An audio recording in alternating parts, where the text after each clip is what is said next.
Hey, hi everyone. I'm Jazz, I'm glad. and thank you guys for coming to our residency interview workshop. Um, Great to see so many people. So we'll go ahead and get started now. Okay, so the agenda for today, we're going to be covering some general reminders for the application season. We'll talk about emails, scheduling interviews, preparing for interviews, interview day logistics, some pre and post interview communication, letters of interest, and the interview socials.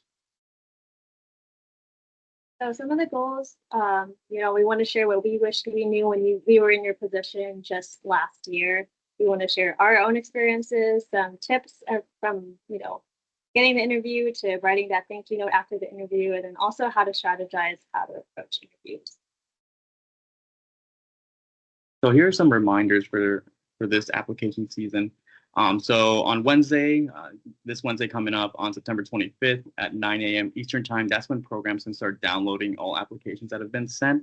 So please submit the night before at the latest. We would actually recommend submitting it, way beforehand. The website starts becoming slow and glitchy as it gets closer to that deadline. More people are on the website and congesting it. So please try to submit it as soon as possible.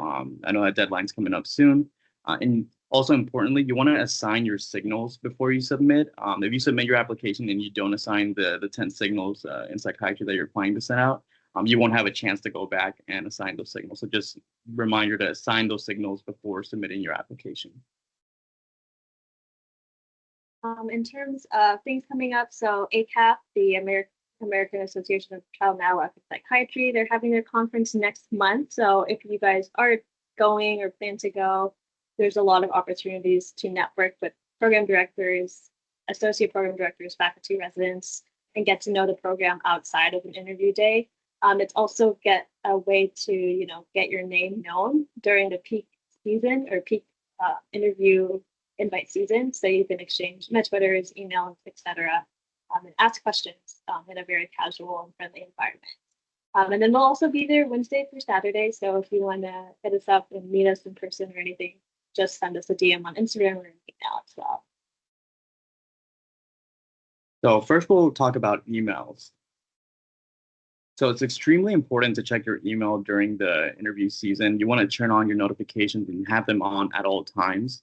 You want to get in the habit of checking your email quarantine or your spam folder at least 3 times a day. So in the morning, in the middle of the day, and then in the evening as well, just to make sure that you're not missing anything that got filtered out from your email.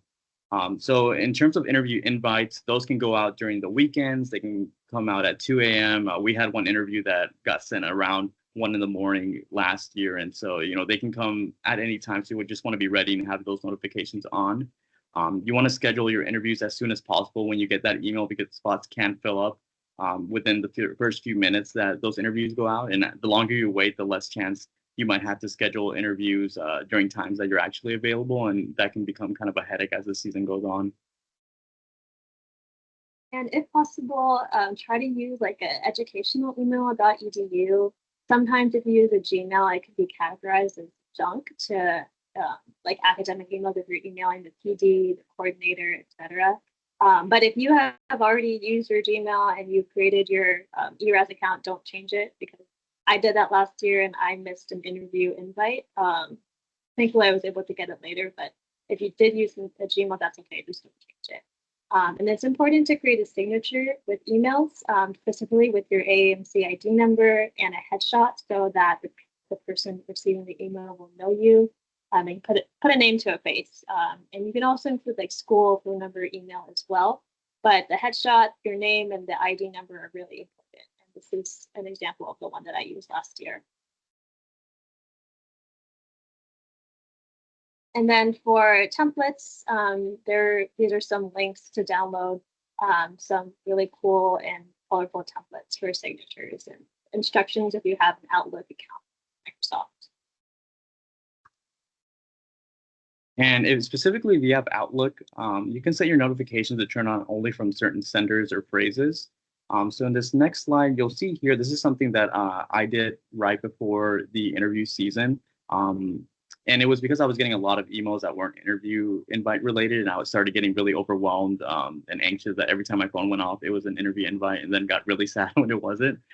So on my Outlook email, I went on the left side of the folder section where you have your inbox, your sent, your draft folder, and I created a whole new folder called non-interview emails.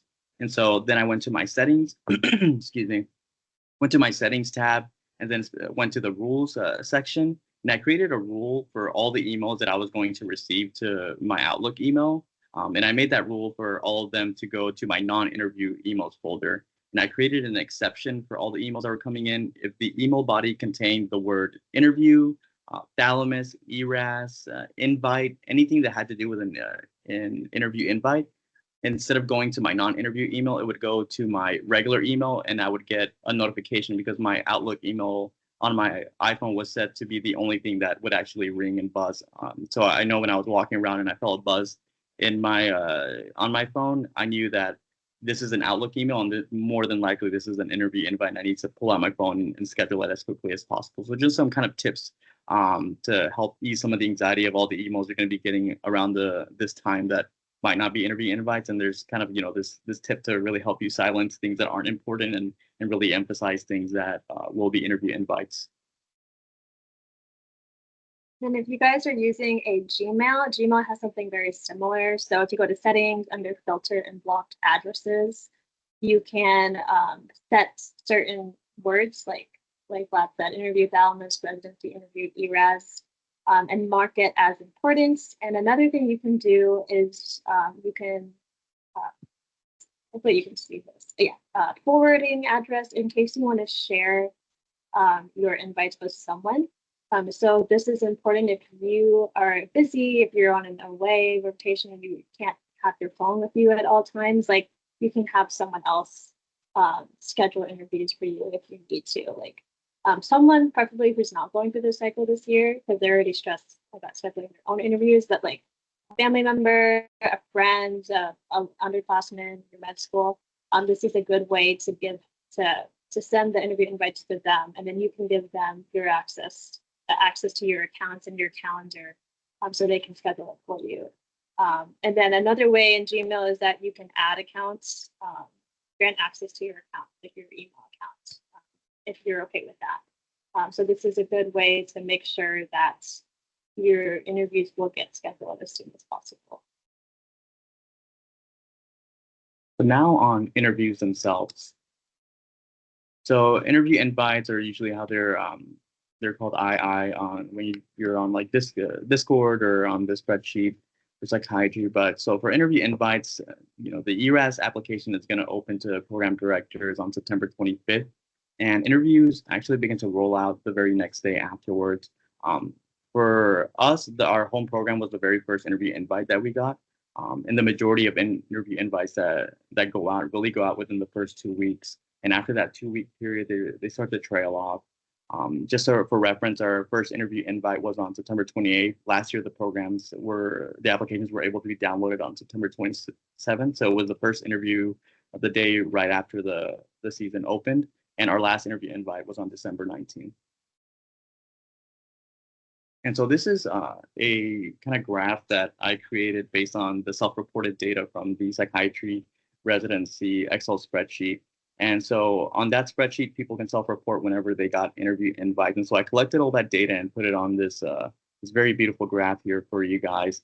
And so I want to bring attention to kind of this first part of the season. So for us, the application opened, I believe it was September 27th. And so around October 11th was the 2-week period after the ERAS application had opened up. And so you can see the majority of interview invites are going out in this kind of first few weeks, and then they really start to have a huge drop in terms of the interviews that are going out. And so a lot of the action of the ERAS application season is going to happen in these first couple or few weeks once the residency application opens to program directors.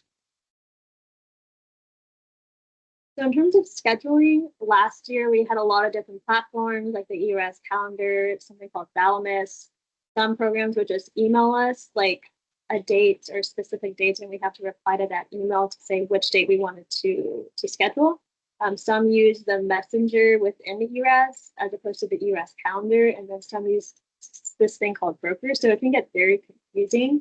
I would try to download the apps now. I know Thalamus has an app, and you can schedule if you're not a computer, and just familiarize yourself with these different platforms.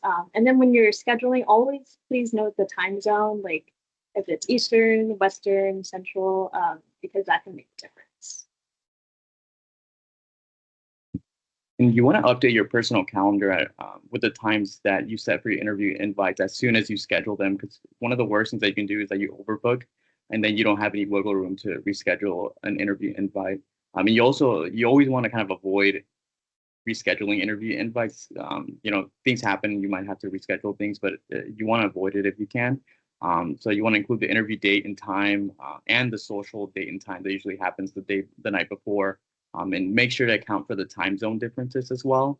And whenever you get the interview invite, email, or message, make sure to skim the entire email before or after you schedule the interview date, because sometimes you're going to get a form that you need to sign and email back to the program coordinator, and usually they want that form back within 24 to 48 hours.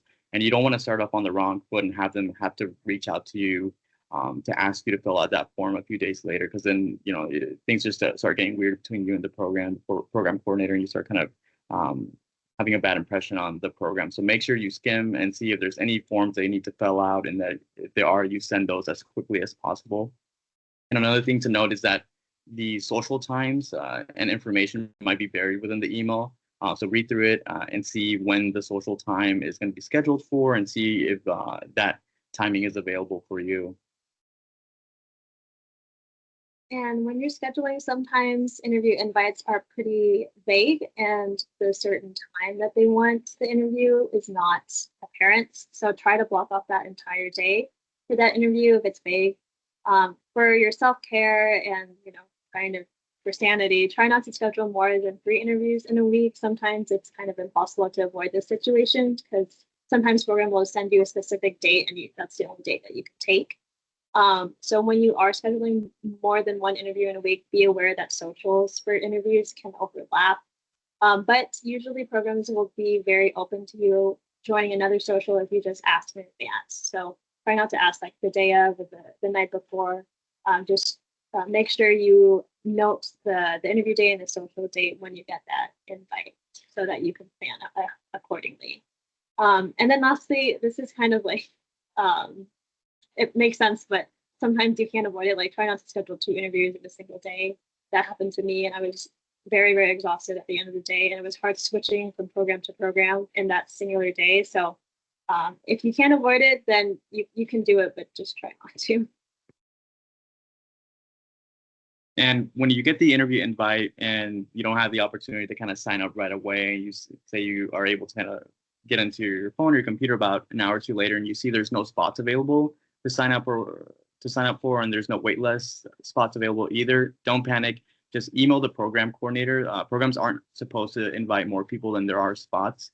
So usually sometimes programs will send out interview invites, and they'll have 3 dates that applicants can choose from. But in reality, they have about 10 dates throughout the year, and they just kind of slowly open up dates as they send out interview invites. So if those kind of fill up and you don't see anything on your end, just reach out to them. Just let them know, like, hey, I got invited for an interview invite, but I don't see anything open. And they sometimes on their end will be like, oh, check again now. And then suddenly like a specific day will now be available on their end because they release it. So just don't panic. Email the program coordinator. They'll always kind of work with you to help you kind of schedule that. And in terms of like scheduling specific programs at specific times, you want to try to schedule maybe your safety programs or those you're not like super excited about towards the beginning, because that's when you'll be the roughest in terms of preparation. You want to be able to have a few interviews under your belt to save, for your signals or programs that you're really excited about. So the approach we did was that we scheduled most of our safety programs in October, which was like the first month that you could get an interview basically in early November. And then we saved our top 5 or 10 and our singles for late November to January. So that way we were seasoned by then. And so when you're preparing for the interview, here's some kind of tips in terms of preparing for that. One of the neat things that just kind of got updated a few days ago is the Road to Psychiatry Residency map. And we linked the document here on the slides, and I believe Jasmine will be able to put that in the in the chat. And so that's a very neat document that is made by a lot of people in psychiatry residency program leadership. So it has a lot of very different useful tips that you can look at. Another thing that we recommend is looking at a program submission. One of the things that we learned when we were at ACAP last year from a program director is that the mission statement might seem, like it's just kind of a paragraph at the front of their website, but programs actually care very deeply about their mission statement. They have full meetings and discuss about what the exact wording will be. And so a lot of thought goes into a program's mission statement. So you want to be familiar with the program's mission statement, and that will help you kind of start generating some of the answers that you might have of why do you want to go here. It could help you discuss how you specifically align with their mission, and it can really help you give examples to why you align with it. And we also recommend the night before your interview to look at every page on their program's website to, one, really help you familiarize yourself with all the really great things they might offer, especially when they ask you during the interview date, why do you want to go here? That you have enough like notes and you're very familiar with what the program offers. And so I think that's a very helpful thing for you to do the day before. In terms of like schedule, sometimes or oftentimes the programs will tell you who you're interviewing with. So this is a good chance to do even more research and come even more prepared. You can tailor some of your questions to that specific interviewer and ask about like what kind of things they do for the program, their interaction with residents, their interaction with med students. Some of the examples, like you can say, I see you're involved in medical education as the clerkship director for third-year medical students. So you can ask them like, what ways can residents be involved in teaching and mentorship and medical education? And that kind of puts you in a good light for them because like you're interested and you did your research on them. So it leaves a really good impression. So I would suggest doing that as much as possible. Well, here are some of the common questions that we saw all throughout our interview season. And so the top one that always kind of came first was, tell me about yourself. And so you want to keep your response to about 90 seconds, and you can talk about your childhood, your upbringing, your family, the things that you studied in college that you're really interested in, your hobbies. So it's a really great opportunity to really kind of set the stage for how the interview is going to go. And you want to shoot for about 90 seconds for that. After that, what usually followed was the why this specific specialty. So for us, it was, why psychiatry. And so we would spend about 90 seconds talking about kind of the specific thing that drew us to the field, whether that was a patient interaction, a specific experience. And so we usually kept that to about 90 seconds. And then the other kind of common question that interviewers were asked was, why this program specifically? So you want to have that prepared, especially by looking at the website the day before. You never want to kind of, be a deer in the headlights and not know specifically like why you want to go there. So you want to be well prepared, have some notes on your computer that you can kind of reference very, very slyly. And the more specific that you can be, the better. Other common questions like, where do you see yourself in 5 to 10 years? What are some of your career goals? So either academia, community, if you're applying to psychiatry, like psychotherapy emphasis. And then almost every interviewer asks this question, like, what are your hobbies? What do you like to do for fun? What do you do to de-stress? Because they want to know that you can, turn to something other than work when work gets really hard in residency. So please prepare for that question because it's going to be asked in almost every interview. And then you'll also have some questions that are behavioral. So they might ask, tell me a time when you failed. Tell me a time you had a conflict with another team member. What type of leader are you? A time that you received feedback and what you learned from it. Tell me about a hard patient encounter that you had and what you learned. You can also have situational questions, such as the interviewer gives you a patient scenario and they ask you, okay, so, the patient presents with this, what do you do next? And then they can also ask you about, how do you feel about moving to X state or area, especially if you're interviewing for places that are outside of your current home state. Sometimes they would ask us, how does your family feel about you moving away? How does your family feel about you going into your specific specialty? For us, they would ask, how do they feel about you becoming a psychiatrist? So those were some of the other reoccurring questions that we would get. And then, of course, there will be a time when the interview comes to an end and they ask, do you have any questions for me? And honestly, sometimes they actually start the interview with, "Do you have any questions for me?" Which puts you at a very awkward place because you're not like anticipating that. And that happened to us like several times. So just know that that can happen. So I always recommend like generating a list of like 10, 15, 20 general questions that can be applied to like mostly all programs. But then also coming prepared with at least like 3 to 5 specific questions for that program or for that specific interviewer if you know who's already interviewing you beforehand. And you want to ask questions that help you steer the conversations. I think whenever interviewers ask if you have any questions, that's a perfect opportunity to really bring up anything that you feel really highlights who you are as an applicant, but you didn't get to talk about during the interview. So for me, whenever I would get asked questions, I always saw it as a great opportunity to really steer the conversation where I wanted to. And so, for example, say, community engagement was a really big thing on my application, but we just kind of talked about my hobbies for 15 minutes, and then we got into questions that I wanted to know. And I really wanted to highlight my community engagement, and so I could steer the conversation towards community engagement. So I can bring that up by asking, what opportunities are there for community engagement at your program? And then the interviewer might give you the response about things that are available in the program, and you can respond back with, that's an amazing opportunity. I'm very passionate about XYZ because I did a lot of work at my school's free clinic, and that was a very amazing and impactful experience for me. And they'll be like, "Oh, wow, tell me a little bit more about that experience." And now you've used the question and that opportunity to steer the conversation in a direction that really helps to highlight what you wanted to talk about. So I always really liked the opportunity to ask questions because you can always really talk about anything that you want to bring up, or you can just ask questions about things you're really interested in. So don't see it as as a part of the interview where you've kind of run out of the opportunity to talk about things you want to, because that opportunity is very much still there.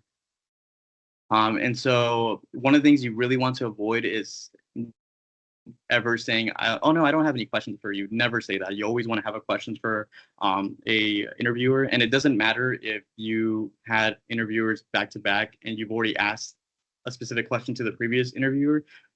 Don't say, "Oh no, I don't have any interviewers. The previous interviewer already answered them." Ask them the same interview question. You don't want to give off a bad impression that you're not interested in the program. So even if you've already asked those same questions to a previous interviewer, it's okay to ask the same things to the second interviewer as well. And you always want to know your audience. For example, don't ask the faculty or the program director about, how was the call? How hard do the residents work? That's kind of not a question that you want to bring up to the program director. You kind of want to know who your audience is. That's more of a question for the residents when you're in a more casual environment like the night before social. That's usually a time to bring that up. So you really want to tailor your questions. Another good habit to get into is don't ask about things that you can easily find out on their website. Like, don't ask, how much is the educational stipend that you get? And if that information is readily available, it just kind of shows that, you weren't really doing your research for the program. Ask things that help the interviewers expand on things that they offer at their program. Like, you can know that they have a free clinic that residents can rotate at, and you can, instead of saying, what opportunities are there to rotate at a free clinic, you can ask them, like, I saw that there's a free clinic opportunity. Can you tell me a little bit more about, how residents can get involved with that? Like, what are the residents' kind of experiences with that? And so it helps you really expand on and show that you're really engaged and really care about the program. Okay, so going on to some interview tips. So aside from like the actual interview, there will be lots of general sessions with all the applicants in the same room. Faculty will be giving presentations on the programs, lectures. So try to be engaged even though you're in a group setting. Maintain eye contact. Don't look down on your phone. Don't look away. You treat it as if you're being watched at all times, because sometimes you really are being watched at all times, and people will note if you're not interested or you're looking away. So just make sure you have like your game face like the entire interview day. And just some background on how interviews and the interview day can go. Some can be as short as just 1 hour. Some can be as long as several days. And usually the interview day will be about a half day or a full day. And the number of people that you interview with can really depend on the program. We've interviewed with as little as just one person to 10 different people within the program. And it was like 15-minute interviews kind of back to back to back, and you just kind of quickly go through a lot of different people. And that goes into the next point, that the length of each interview can really vary. Some of those short interviews were about 15 minutes, and some of the longest ones were about an hour. And so they can it very much varies between programs and the number of people that you can talk to and how long those interviews might actually last. And then there are different types of interviews. So individual, where with you being the only applicant. So you interviewing with one interviewer is really the most common.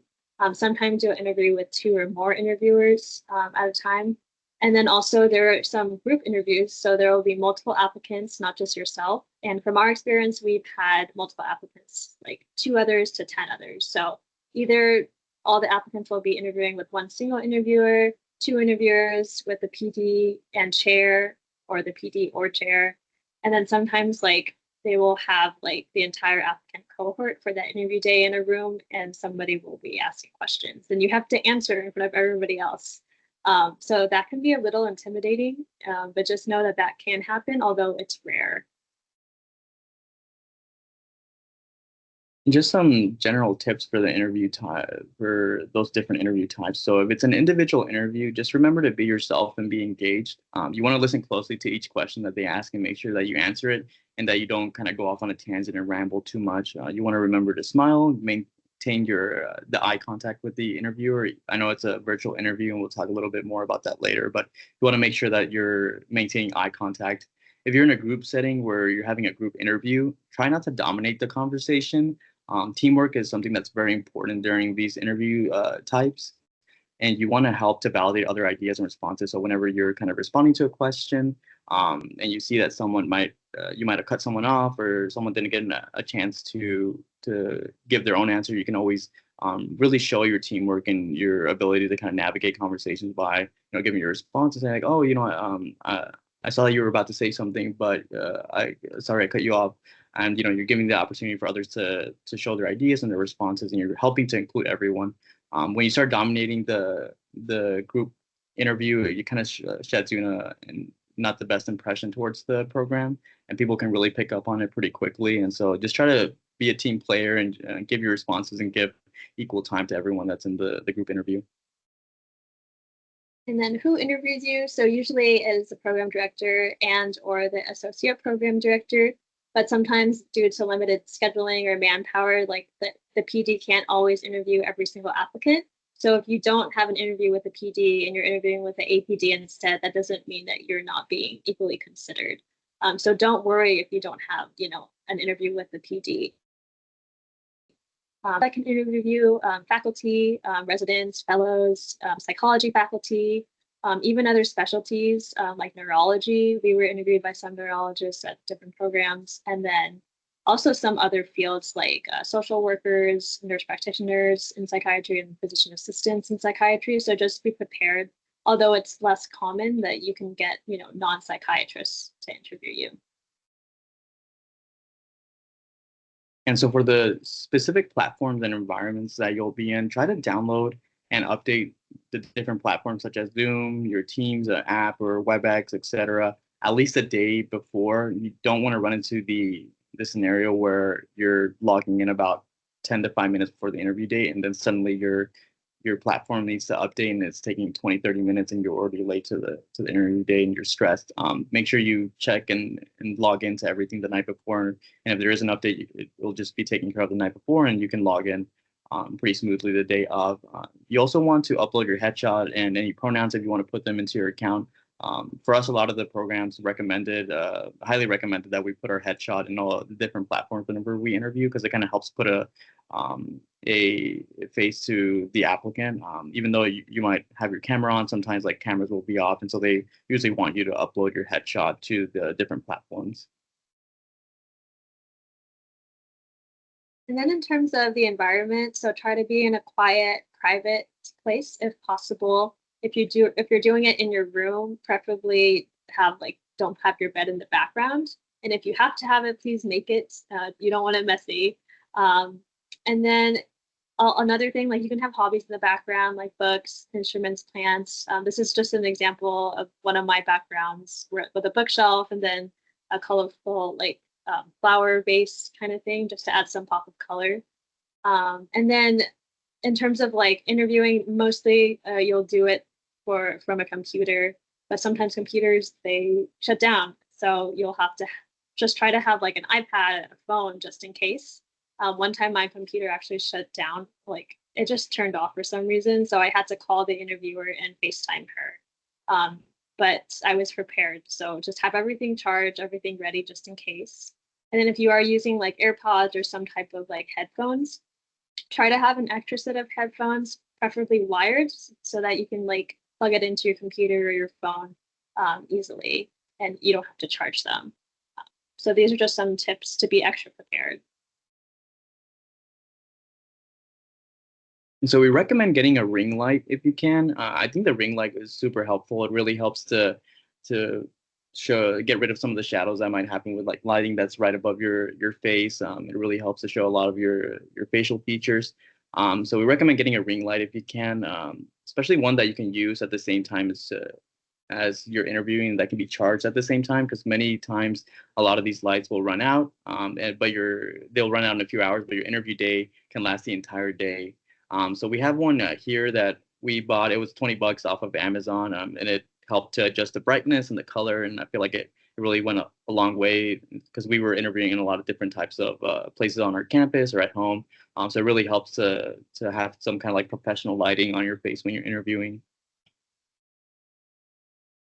Then in terms of audio, if you are in a noisy area and you're not able to be in like a private, quiet area, there are different ways that you can like suppress the noise on Zoom, Teams, Salamis. These are just some examples.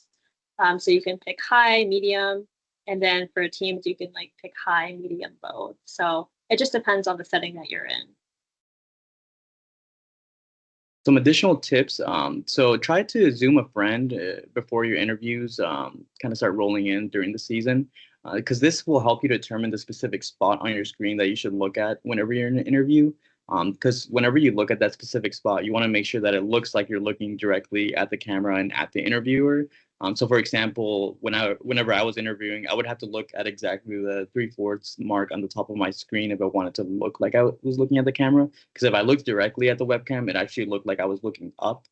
So I had to kind of find that sweet spot before. So I would just make Zoom calls with Jasmine before our first few interviews and just kind of find that specific spot and just focus on whenever I was talking or listening to an interview, just looking at that specific spot on my laptop so that I would look like I was making eye contact with them.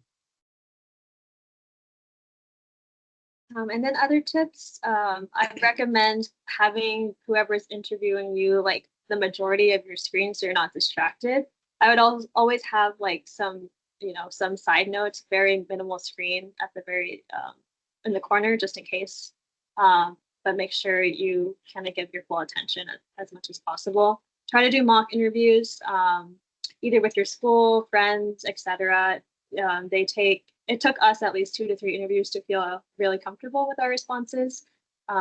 So just try to practice as much as possible. Try to say your answers out loud. You can do it in your own room. You don't have to do it with anyone else, but practice your why the specialty, why psychiatry, tell me about yourself out loud. And then this is very important, like do not disturb is your best friend, because if you have the volume up and you're not using headphones and you're getting email notifications that have like audio and the interviewer like notices it and you're not able to turn it off, it's very unprofessional and leaves like a bad impression. So just put do not disturb on your computer, on your phone, even on your watch too, so you don't look down when it vibrates. So those are some other tips. And for the logistics the day of, you want to write and save the coordinator's phone number. Whenever you get the interview invite, or when they send the interview information the day before, they're gonna include the program coordinator's phone number. So make sure that you have that written down somewhere in case you have any electronic issues. So try to sign in 5 to 10 minutes before to troubleshoot to make sure your platform is gonna work. Also recommend having snacks around and some water so that you can eat in between in case you don't get any long breaks to have lunch, or you can't go anywhere to eat lunch before your next interview.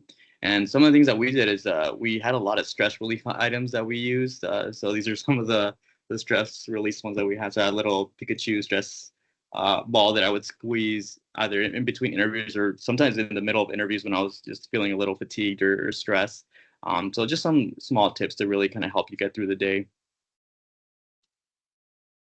And then after the interview, you can journal about your experience either in a Word doc or handwritten in a journal. But what we did was voice record every time we finished an interview or every time we finished like going to one of the socials. Because it's really useful for hearing like how your mood was right after the interview, like how like the intonation of your voice. And you can't really tell that from just reading words on a paper. So that's a really good way to when you're trying to figure out your rank list at the end, like you forget everything and everything blends in. It's a good way to see how your natural reaction was the first time you interviewed with that person or that program. And then make sure your iPhone settings are not set to delete recordings after X amount of days because I think Vlad. I lost all mine. Yeah, he lost. I still have mine. Just a very small thing. Yeah.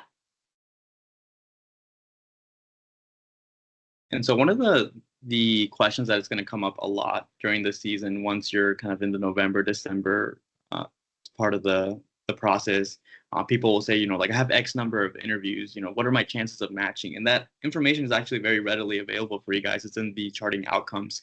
And so if you're an MD, we broke out the information between the different applicant types. So if you're an MD, this is the for the graph that refers to the probability of matching with a certain number of interview invites. And so you can see for MD applicants, when you're around 12 interviews, that's when you're starting to get around the 95% probability of matching. And so that's why usually people are saying like you need around 12 interviews to match, because that's usually when you get to 95%, it starts plateauing a little bit after that. But really you can see your percentages if you're just like around 6 or 7 interviews. You can see what your probability of matching is compared to all the data that the AMC has over the last like 10 or so years. And so you should refer to this graph whenever you go through the season and you feel like you're stagnating on your interviews and you want to refer to see what are my chances of having a successful match. This graph will help you kind of decide that.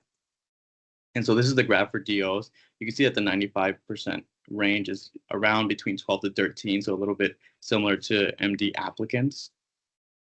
And so for IMG applicants, they have US IMGs and non-US IMGs here. And so for the 95% chance, it's a little bit higher. It's kind of around the 13 to 14 range. And just like before, if you have a certain X number of interviews, you can really kind of check this graph out and see what the percentage of you matching kind of based on your own individual interview numbers. And so it's a good graph to refer to as soon as you get around like the November, December time of the year. Okay, so next we're going to talk about socials. So socials, you'll hear that they're optional, but kind of see them as mandatory because programs or most programs will take note of who actually goes to the social. They usually are the night before the interview, but sometimes they can be during the interview day, like during lunch. Sometimes they can be during the week on another like evening. They can be the weekend before or after, or they can even be like months or before or after the interview, which is less common but can happen. So just know that they can be really anytime. And for socials, we really want to stress that it's like a casual environment, and specifically a casual environment to ask residents questions. That's really the main reason for them. So we recommend not wearing your professional attire. You want to do something that's more kind of cute casual, unless that's otherwise noted in the email. So what is cute casual? That can be having like a nice sweater or a t-shirt. Sometimes people would wear business casual. What you don't want to do is wear like your full-on interview attire. You really start to stick out like a sore thumb. Because I remember when I would join a few socials, and you can really, it kind of takes you aback a little bit that you see someone like in a full interview attire. And so you just kind of want to, it's casual. You just want to show up and be relaxed. And it's really a great opportunity for you to get to ask questions that aren't being recorded or taken note of by people that are on the program leadership. These are usually the residents that are a little they're more honest and willing to talk to you about like the real nitty-gritty details and the vibe about the program. And it's also very important to be engaged during the socials. because you want to remember these socials, the majority of them are the night before around 7 or 8. So these residents are working a full shift, and then they're coming home, they're eating dinner really quickly, and they're hopping on an hour to 2 hour resident social to really just be there to answer your questions and really help you get a better sense of the program. And so if you're just kind of showing up and not really participating or having questions and just kind of sitting there in silence, it kind of leaves a bad impression, because the residents are spending their time to be there for you so that you have all the information that you need to make the best decision whenever it comes to matching. And if you're just kind of not being engaged, kind of puts you in a bad light. So just remember, just show up, have some questions, try to get a vibe about the program. It's almost the perfect opportunity to really ask a lot of the questions that you have that can't really be asked for program directors or any of the associate program directors.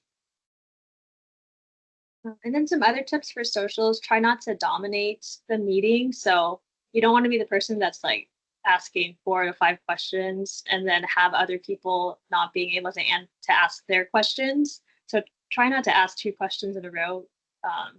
Make time for other people to ask questions, but also, you don't want to be quiet. So at least ask one if possible. And also make note of what residents are at the socials, because sometimes in the interview, like the next day or later in the week, the interviewer will ask like what residents were there, what did you learn, what do they talk about. So try to be engaged and take some notes if you can. I would always take notes.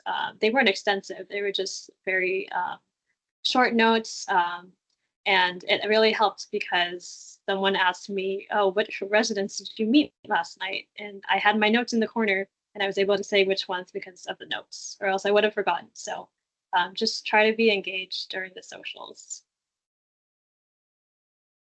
And here's some questions that you can ask during the socials. So one of the most important things to ask is about calls. So you can ask them, what type of call do you guys have to do? Do you guys do 24-hour calls? Do you do night flow, day call, weekend call? Do you get, the day off afterwards? Who assigns the call shift? Are resident preferences considered when they're making the call schedule? How many patients do you typically see in a call shift? Do you feel like you're supported on your call shift, especially as an intern? So are you by yourself managing all these patients in the middle of the night, or is there an actual attending that's there in person to help if you need it? So these are important questions to ask in terms of call, and usually residents are super honest and open about what call is like. And also, you can ask how many patients do you usually carry? Is there a specific cap? How's your work-life balance? How much is parking if you have to pay? Hopefully, they don't have to pay for parking because that'd be horrible. How close is it to the hospital? How do you get around? Do you need a car in the city, or can you rely on public transportation? So really helps you to get a vibe for the program, really helps you to find out those kind of nitty-gritty details about the program. And then some other questions that are common and useful, like, do you feel like the salary allows for comfortable living? What's the average rent? One thing that I always like to ask, like, how accessible is food? Like, is it covered? Do you get stipends? Are your meals, like, do they provide lunch? And then if the program has night shifts, like, is the hospital food open? Like, or do I have to pack, dinner or snacks? And then other questions like, how often do residents hang out outside of work? What's something you wish you knew before starting your program? And then what's something you wish your program could improve on? These are usually residents are very honest with these answers. And then specifically for the last 2 questions, which were some of my favorite questions to ask specifically towards like 3rd and 4th year residents, like, what are some positive or negative changes you've seen or experienced as a resident, given that they've been here for 3 to 4 years and they know the program really well? They probably know what direction the program's going in, bad or good. And then are there any diagnoses or patient populations you wish you had more exposure to since they're at the tail end of their residency? So now we're going to cover letters. So this is going to be letter of interest, thank you letters, or letters for couples. So some general information for emails. You want to send your emails either on Tuesday, Wednesday, or Thursday morning. You want to avoid sending an email on Monday because Monday is usually the day that a lot of people are catching up on their emails that were sent between Friday and Sunday. And so your email is more than likely going to get lost in the shuffle. You also want to consider the time zone. Don't send an email at 5 a.m. Eastern time. You really want to be like conscious about the time zones and when you're sending things out. So try to schedule any emails that you're sending to programs for around 8 to 9 a.m. in the program's time zone. And then if you're writing like a letter of interest or a thank you letter to program directors, you can say, Dear Dr. X or Good morning, Dr. X. If you're doing one to the program coordinator, you don't want to assume pronouns or titles. You just want to give a general introduction. We saw some applicants last cycle, like they said, Dear Mr. X, but it was actually not the way that that coordinator identified and went by. So just try to avoid that very sticky situation and just say greetings or good morning. And so for your letters of interest, and just to give a little kind of context, because there can be a little bit confusion in this. So there's two different things. There's a letter of interest and a letter of intent. So a letter of interest is before you've gotten an interview, to kind of give an emphasis on how interested you are in a program before you receive an interview. A letter of intent is different. This happens after you've already interviewed, and this is you telling the program that they're your number one and you're going to rank them number one. So that's something completely different that we'll cover in a later workshop later down the road. But these are two types of letters that people usually get confused because for some reason they labeled both as with the letter I. So we're focusing on letters of interest. And so this is pre-interview communication. And so when you're sending a letter of interest, personally for us, we think that the sweet spot to send a letter of interest is between the 1 to 2 weeks after the ERS applications have been sent out to program directors. So some people might say this is too early, but it's better to be on the radar of a program early on. We've actually been on various panels with a lot of different people that went through the application process. And one of the things that always kind of comes up in terms of things that they wish they could have done differently was sending letters of interest a lot earlier. Some people were sending them out by the end of November. And if you remember the graph that I showed you when interview invites are sent out, the majority of interview invites, like almost 80 to 90%, go out within those first few weeks. So if you're sending in a letter of interest to a program by the end of November, you're really trying to sway a program to consider you for probably maybe 1 or 2 interview spots. Whereas opposed to if you do it during the sweet spot when it's 1 to 2 weeks after the ERS application has started, you're still kind of in the running for a lot of the majority of the interview invites, and that letter of interest has more of an impact. And so that's why we recommend doing it between that 1 to 2 week period. And so when you send a letter of interest, you want to send it to the program director if their email is readily available on the website and or ERAS. And you also want to send the same email to the program coordinator, but you want to send these emails separately. So it can be the same body message to the program director and the same message to the program coordinator, but you want to send them separately and you want to address them separately because you never want to send an email to the PD and then just CC the program coordinator, because sometimes it might be a little bit of a sticky situation of a program coordinator just feeling like they're not being addressed. You just kind of want to avoid any of those situations. So it's recommended that you email the same content but separately to both the program director and the program coordinator. If the program director's email is not public and it's not found on their website or ERAS, just send that one email to the program coordinator or the general psychiatry administration email that they may have on their website. And we recommend keeping it short and to the point. And for reference, our yield, we sent out 34 letters of interest. We got 7 interviews from those. It's hard to say if that letter of interest really was the reason that we got those interviews or if we were already being considered for those interviews. But there's just kind of a rough idea of the yield that we had. So it was around the 20% yield on letters of interest. This is just like a template as an example. So you can say, good morning, Dr. X, program director. My name is X. I'm a current applicant and a 4th year medical student. Or you can say USIMG or non-USIMG, writing to express my strong interest in the X psychiatry program. I believe I'm a great fit for your program because XYZ, particularly drawn to the opportunities in XYZ, etc. So just do like a bulk paragraph, 4 to 5 sentences max about why you would be a good fit and what you're particularly interested in the program. Then you can say, thank you for your consideration. I hope to be given a chance to interview with your program. Sincerely, and then your name. So make sure you have that headshot, the AAMC ID number so that they can look up your application if they want to, and your full name. And you also want to include your AMC when you say my name is X, because that helps to, in case they haven't paid attention to the end of the email. So that's another good place to put your AMC ID. And for update letters or continued letters of interest, if you haven't heard back from one of your top programs and it's around like November, early December, you can send an update letter. So this is a letter saying like, hi, I'm very interested in your program. Haven't heard back yet, but would love to be considered for your residency program. I wanted to give an update on my application. So for example, if you had something submitted that was in the works for a publication and suddenly now it's been the manuscript has been it's been accepted for a publication, but it was after the ERAS application opened. You can include that information on there, or if you've presented a poster since the meantime. And so it's a great opportunity to kind of give some updates and show your continued interest in the program. So we sent ours in mid to late November or early December. So our yield for that, we kind of just hyper-focused on our top programs that we hadn't heard back from yet. So we sent 13 of those around that time period and got 2 interviews from that. So it was about a 15% yield from those numbers.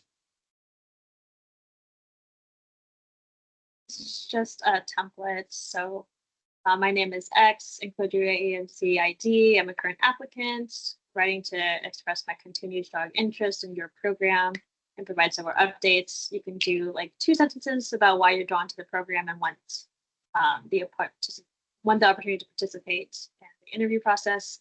And then the next paragraph can be like a very short paragraph about any updates that you have. And yeah, that's it.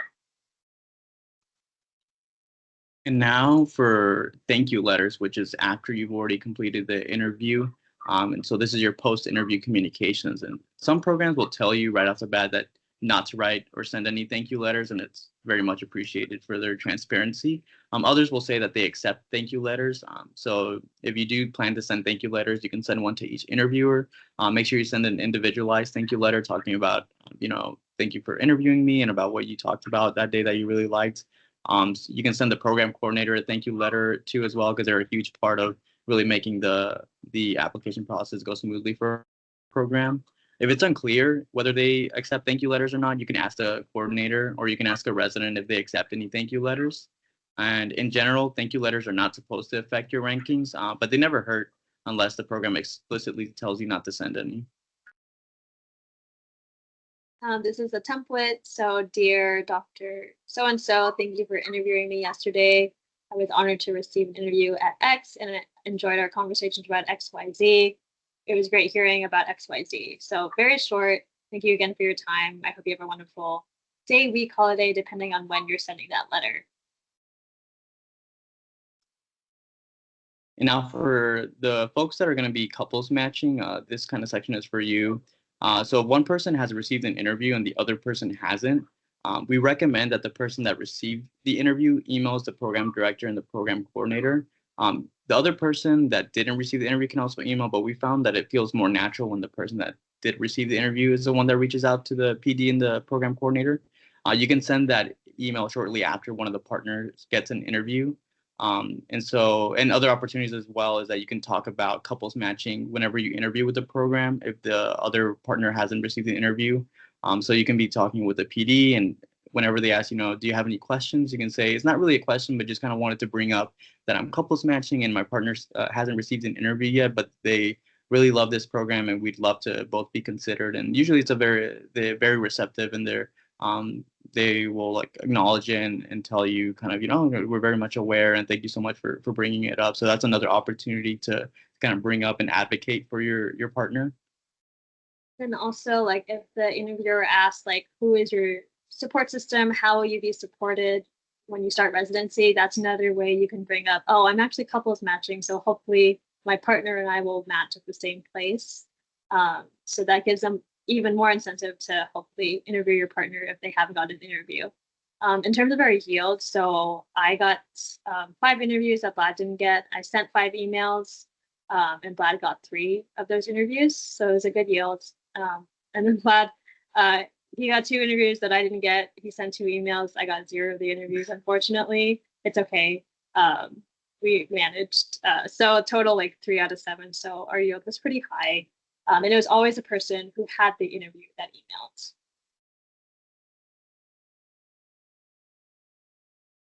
And this is an example email that we would send when we were advocating for the other. So we would say, "Dear Dr. X, I hope this email finds you well. Thank you for considering me for your psychiatry residency program. I'm very excited to be interviewing on X date. I'm reaching out because I'm participating in the couples match. My partner," and then you include their name and their AAMC ID, "has applied to the X residency program, but they haven't heard back yet. If given the opportunity, we would greatly appreciate both of us being considered for an interview. Thank you for your consideration. Please let me know if I can provide any more information for you." And so it's very short and sweet. And so it just kind of helps you advocate for your partner. And one of the things that we found is that you might be couples matching and it might say it on your application, but sometimes like program directors, we've had a few times where program directors would be like, "Oh, you're couples matching," and they weren't even aware of it because they hadn't kind of properly looked at your application.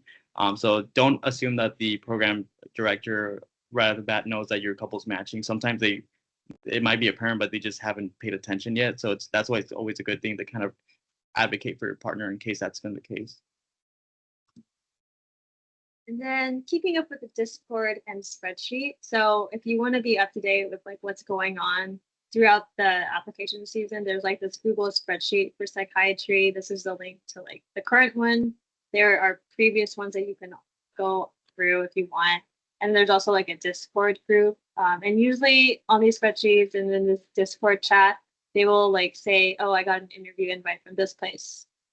So it can be very anxiety provoking and you can get in your head a lot. So if that's, probably not a good space for you, then I wouldn't get on these things, but other people find them helpful. Personally, we both, were on them. And it was helpful in the case that if we saw one of our top programs was giving out interviews, then it's okay to send, a letter of interest or an update letter because they keep giving out interviews even later in the season.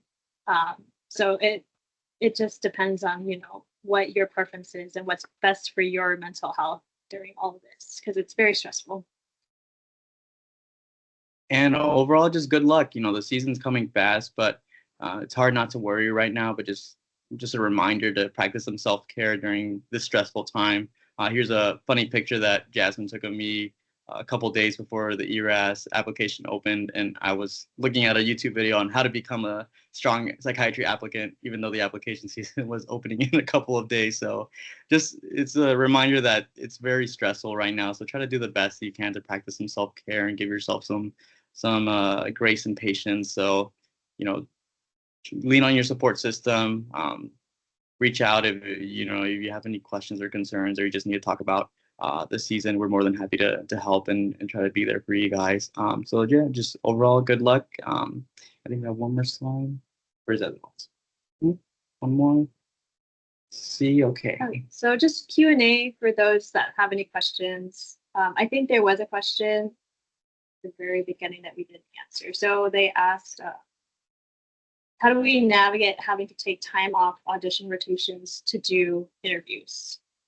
Yeah, so I think for us, one of the things that we really focused on when we had to create our schedules for our fourth year, we knew that the application season would be kind of in high gear from October to January. And so we really tried to emphasize not doing any rotations where we would have to be in person. So we tried to focus on things that were virtual. I understand that sometimes that's peak sub-I season. And so you might be at an away rotation, you might be there in person.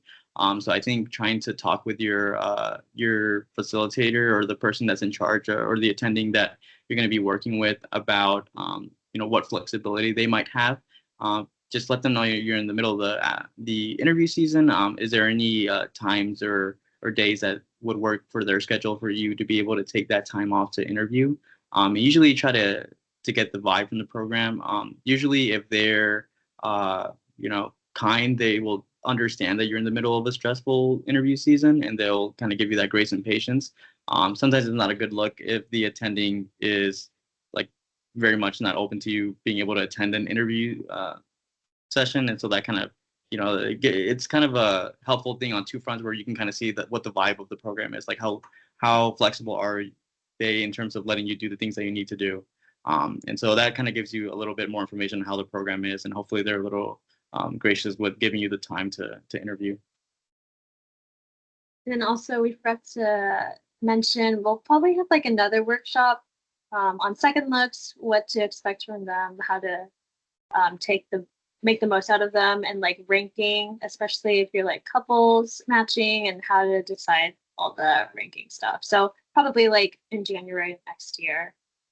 But yeah, this is QR code to our website, Instagram, YouTube, if you want to stay in touch. We try to post regularly, especially on our Instagram. And then this recording will also be uploaded to YouTube. And we'll send out like an email and then post on our Instagram when that video is uploaded if you guys want to watch it again.